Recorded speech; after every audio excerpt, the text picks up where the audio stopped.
Welcome back, everyone. I hope, like me, you've gotten a chance to get a cup of coffee or water settled in. Before the metaverse officially arrives, we need to shift our mindsets from the individual to the collective and look at space as a common good. It is imperative that governments ensure that this new space industry meets the needs of everyone, not just those who can afford it. How are governments planning to onboard citizens to the metaverse services, and how do governance and policy need to change for this new reality? Such big questions. So I'm very delighted to say that today we have a keynote speaker with us. Sunita Patel is here, and she's going to talk with us about the meta challenge of the metaverse, the start of a new era for government services. In her role as Deputy Assistant National Cyber Director for the Technology Security Directorate, Sunita leads and supports forward-looking policy solutions for technology that can scale security sustainably across a complex cyber ecosystem and respect the latter three imperatives. Sunita is a firm believer in bringing together people, doctrine, and technology in order to create the world we want and need to live in. Sunita joined the Office of the National Cyber Director after serving at the Office of the Director of the National Intelligence, where she most recently held the role of Chief Counsel to several of the agency's components, including National Counterintelligence and Security Center, the Election Threats Executive, and the Economic Threat and Financial Intelligence Threat Executive. That's a mouthful, but very impressive. In this capacity, she led a team of attorneys in supporting the U.S. counterintelligence and security activities to include personnel security, information and communications technology and services, supply chain risk management, election security, and data privacy. Prior to this, Sunita provided legal counsel to the Intelligence Advanced Research Projects Activity, Intelligence Community Chief Information Officer, and the Intelligence Community Chief Data Officer on a variety of cyber issues and initiatives affecting the intelligence community's mission space and the National Counterterrorism Center on Information Sharing Matters. Sunita, welcome, and thank you for being with us here today. Oh, first, thank you for inviting me to participate in this event and for having a discussion on such an important topic. The fact that there are over 5,000 participants, from what I understand, here around the world with me in this beautiful Taj Mahal means that this is a conversation we all want to have and should be having. I am so honored to be able to provide some insight on how the Biden-Harris administration is prioritizing cybersecurity of our digital ecosystem. And I also wanted to provide some of my own thoughts about how we, as a member of a global society, should apply this to the context of the metaverse. So once again, thank you again for having me on the start off your day 5 on this very important topic. And this is just the start of a further conversation. And so, after this event, I look forward to connecting with all of you to talk about this a little bit further. I wanted to start off with a little background about myself. I've been an attorney, as Christina mentioned, for the U.S. government for a number of years, and I'm currently serving at the White House as Deputy Assistant National Cyber Director for Technology Security. I actually consider myself a fuzzy techie because I have a liberal arts background and not a STEM background. Throughout my years of public service, I've come to understand that security and cyber is not solely a technical problem that can be solved with hardware. It's actually a people and relationship issue. People can harm our digital world, but we also know that they can enable it. Thus, we must see ourselves as in the driver's seat and guide how the digital world, to include the metaverse, will be experienced for the current and future generation. I also wanted to provide a little background on the Office of the National Cyber Director, which you may or may not have heard of. Our office is actually the newest kid on the block in the White House. We were created by our Congress in January of 2021.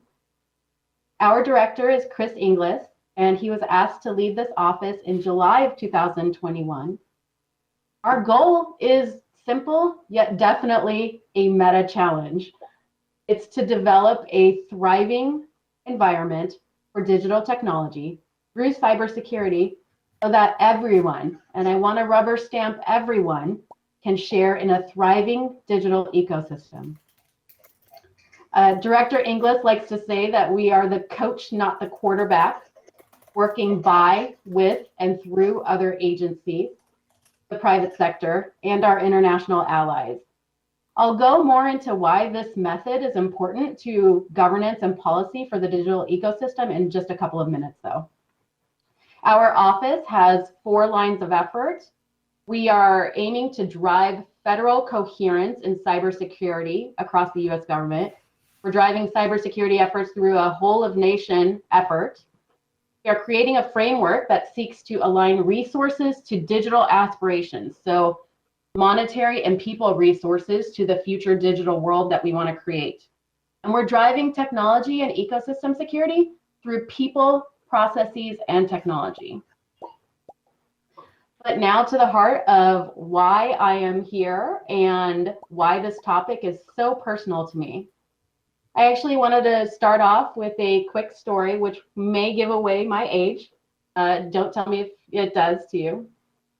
The very first video game I ever played was called the Oregon Trail. Has anybody else played the Oregon Trail? Yeah. I think it was first created in the early 1970s, interestingly, along the same time as the birth of the internet. But the version I played was on an Apple IIe computer, and I played it alone in my parents' bedroom. I was a pixelated pioneer traveling on the Oregon Trail with a gun. I could buy bullets to hunt animals, and I could die from multiple causes such as a snake bite, typhoid, or drowning in a river. If someone in my wagon died, I could hold a funeral for that settler. My parents let me play this for about an hour at a time. Now, fast forward to today. I have a 6-year-old, which a couple of you have actually met on a prep call.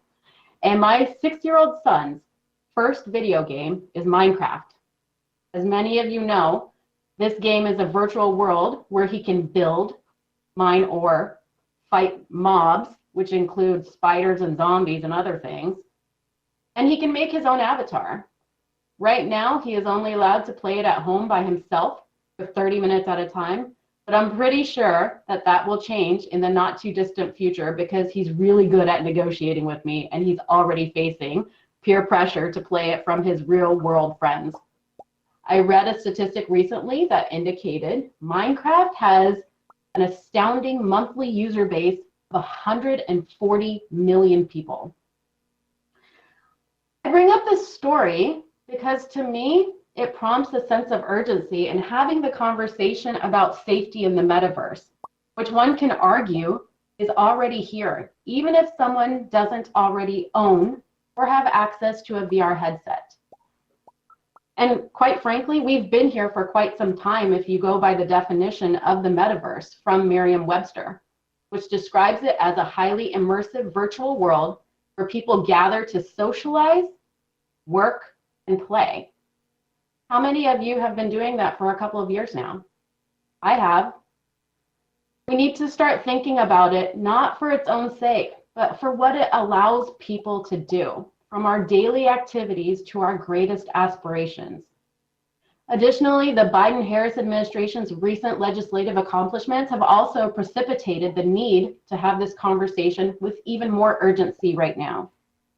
The president has made strengthening U.S. cybersecurity for our digital ecosystem a priority from day one, and has made clear that we have an obligation to drive collective defense in light of recent cybersecurity attacks to ensure our nation's economic prosperity. We also have a once-in-a-generation opportunity to drive security and trust efforts for technology that the metaverse will rely upon in order to function. And again, people must be in the driver's seat in determining how this environment will be made available safely for all. Many tech companies have or are developing the technology necessary to enable the metaverse. They are moving fast towards making it available to a wide customer base and to support a variety of uses. This is expected to become I think, $1 trillion industry by 2030. As some of the panels this week have illustrated, today the metaverse is being used by kids as entertainment, by students for educational purposes, by the government to train soldiers, by those that are disabled to allow them to experience life beyond their disabilities, and by so many others to experience things they never could in real life because of cost or schedule or another barrier.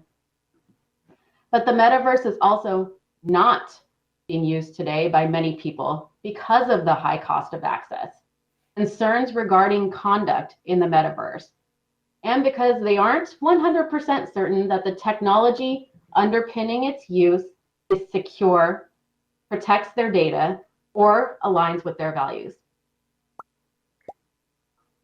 We only have to look at the internet. We only have to look to the internet of today to have those concerns really resonate. Today's version of the internet is a tool that reflects the values of those that design and use it. It can be a tool to achieve good things or to enable bad outcomes.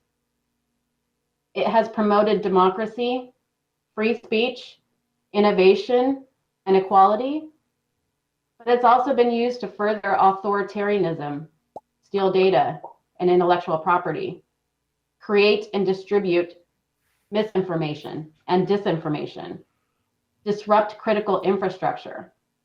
That list goes on. So, with this current backdrop, the question becomes, how should our policies and governance models be developed and implemented in order to welcome secure and trusted immersive technologies that enables everyone, and I'm going to do this again, I'm going to rubber stamp everyone, to share in this aspect of our digital ecosystem? I don't have all of the answers, but I can tell you how the White House is thinking about this question. I'm just going to take a drink quickly. One, we've been thinking about this on a day-to-day basis in a couple of different manners. First, we must absolutely look back to look forward. The dawn of the digital age provided a hope and optimism that has gone largely unfilled. What we can't do today is move forward with the metaverse without cleaning up the internet, making it safer, and without using the lessons from that work for the rollout of this next iteration of the internet. Policies for the metaverse should not be developed without this insight. It is unacceptable that there has been an evolution of attacks with the advent of the internet. Data, functions, and now confidence in the infrastructure. Thus, our policies for the metaverse moving forward must not simply aim to be defensive. We must be proactive in delivering this new environment. Right now, the Biden-Harris administration is focused on the challenge of certain countries, including China, seeking to leverage digital technologies and Americans' data in ways that present unacceptable national security risks, which affects not just the government and our private sector, but also our citizens themselves. Our response to these challenges include legislative accomplishments that are $1 trillion+ of once-in-a-generation investments. Just a couple of examples I wanted to highlight are the Chips and Sciences Act of 2022, which many of you may have heard of. This act promotes the development of cyber-secure semiconductors and their supply chains, in addition to the cybersecurity skills and awareness of people who are contributing to their production. With this act, we will provide technology companies with semiconductors for the metaverse's enabling technology that will be resilient and secure. In addition, the bipartisan infrastructure law is a $550 billion investment, which includes allocation to support a broadband for all initiative to close the digital divide, fulfilling the promise to deliver broadband to every community. And as many more Americans get connected to these securely deployed systems, continuing to raise the discourse to keep them safe online. This is a core equity of the administration. We want to ensure efforts that make everybody feel safe and secure online. So second, and this goes back to my earlier description of our office being the coach, not the quarterback, the safety, trustworthiness, and security of our digital work will only be realized through a new social contract. We must reframe how we think about whose responsibility it is to ensure the security of our digital ecosystem and protection of those who directly, indirectly, or don't even use technology. There are people out there that choose not to use technology, and their rights also need to be respected. It's no secret that cyberspace is a public good made up of private components. Thus, a public-private relationship built on trust is crucial to delivering a safe and secure digital world for everyone. A strong social contract is one where the government provides authorities, convening power, and awareness of the threat landscape, and the private sector provides assurances of security measures and also of the threat landscape. We are all partners in this. In this social contract, government, industry, and civil society absolutely must collaborate. This collaboration must be unprecedentedly deep, and it must also be the basis of any governance model that is established for the metaverse. This partnership will be critical to people's understanding of how they fit in the bigger picture or smaller picture, and who oversees, regulates, and enforces in this space, and at what point in time. Our administration is practicing what we are preaching by issuing a national cybersecurity strategy, which will detail how we see this new social contract actually being implemented for the whole of our digital ecosystem and for the whole of our nation.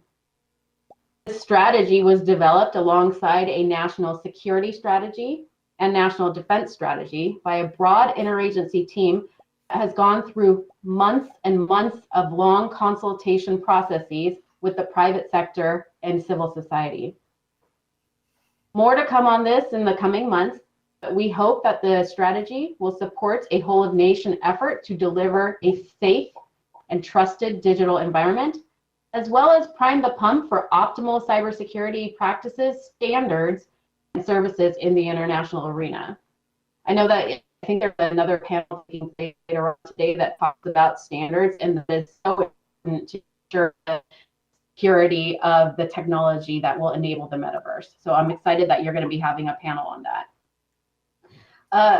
My third point is that we must have a collective discussion, like we're doing here today during Metaverse Safety Week, on risk and how our governance and policies either plan to mitigate those risks or impose costs for not addressing them. We need to leverage the social contract in this because the risk can be borne by the individual, by companies, by the environment, by the society writ large. Another lesson we've learned from the advent of the internet is that there has been inequitable distribution of responsibility and risk across society, and many times the most vulnerable populations are the bearers of the risk. It could be my dad whose bank account got hacked, and now he is a victim and has to pursue mitigations and protect his data and protect his finances that he's worked a lifetime for. He doesn't know how to go about doing that. Our policies must remedy this, and parties to the social contract must be assertive in addressing this issue for the metaverse by asking extremely hard questions. Just a couple of these hard questions are, what does responsible use of the metaverse look like? How will platforms be used? And also, can we anticipate their misuses? Are governments and or the private sector responsible for policing conduct? Are citizens responsible for policing conduct? Do our criminal laws, which were very much developed for a physical world, need to change in order to better protect consumers of a virtual world? Are there some compulsory trust and security requirements, perhaps some pertaining to digital identity, that both developers of technology and users must comply with? How do we make people aware of these risks? How do we communicate this in a way that somebody that doesn't have a PhD in STEM understands? I don't know if this was on purpose, Kavya, but my final point is actually based on an optic regarding the agenda for this week. Today's theme of policy, trust, and governance is last, with the first 4 days being devoted to a discussion of values and uses of the metaverse that, in my opinion, are highly personal. In my mind, that is the way to approach policy and governance for the metaverse. We must develop policy for the metaverse that is flexible and enables us to constantly look at which people affect this technology and vice versa.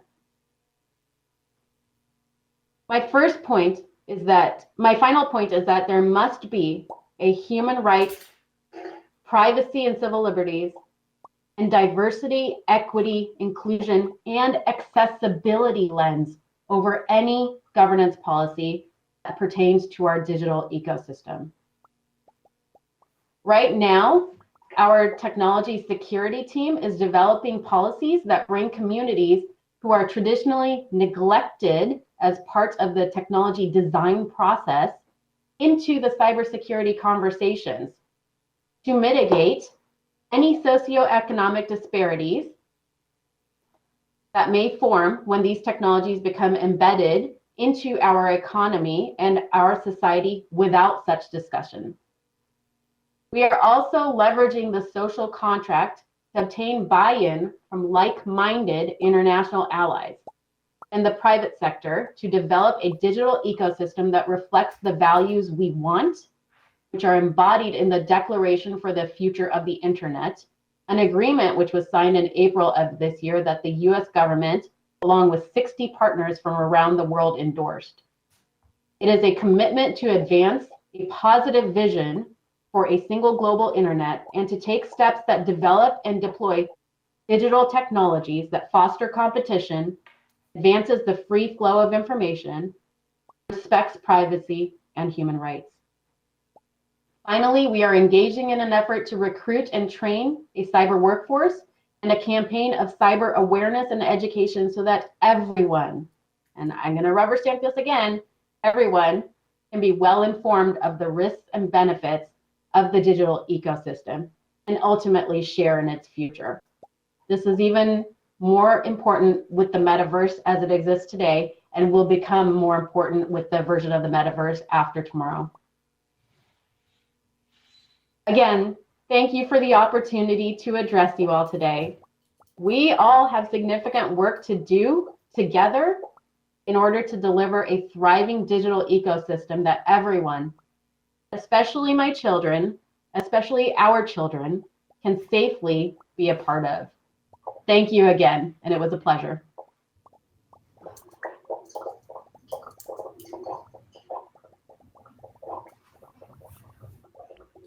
Time for just a couple of questions, Sunita, if you can. And anybody can kind of click hand raise to ask Sunita a question. We have time for just a couple of questions. And while we take questions, Sunita, I can officially report to you this was all very intentional. Every pixel has been curated. I figured it was. Chris, I know you had some questions. If you're able to click your raise hand function.